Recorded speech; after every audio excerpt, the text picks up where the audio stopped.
And whereas Payesjit Arosendi he rose upon exemplary Catholic in morte night, therefore be it resolved that while we bow in submission to the will of our Heavenly Father, we mourn the loss of our brother Knight who has been taken from us, and be it further resolved that this testimonial of condolence be offered to the family of our departed brother Knight as an expression of our heartfelt sympathy.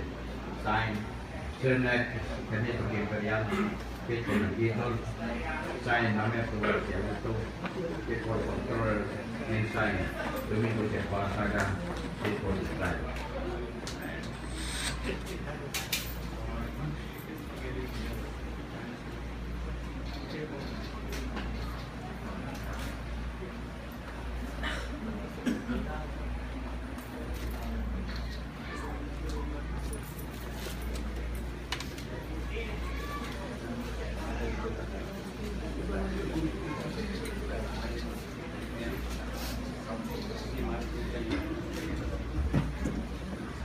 We may request everybody to please all rise.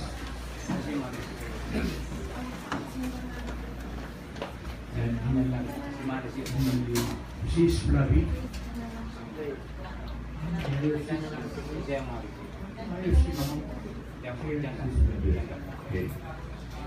To perpetuate the memory of good example of his life on earth as a Christian layman and as an expression of our love for him. The Bishop of the Berlin Assembly of the 4th degree Knights of Columbus in Gay Miranda, Naga City, is presenting a golden chalice to his beloved wife and family in the presence of his relatives and friends. At the base of this golden chalice is engraved the name of our departed brother, Sir Knight Francisco C. Asetri.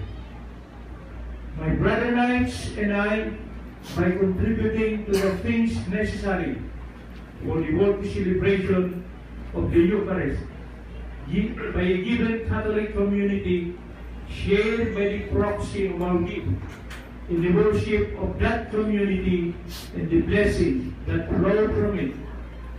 In order that the objective of this offering may be realized, we request the family of our fallen brother not to keep this golden chalice in their home, but rather donate this chalice to a true missionary priest or to a newly ordained priest. Then, every time this golden chalice is used in the celebration of the Mass, he will be remembered in the prayers for the repose of his soul.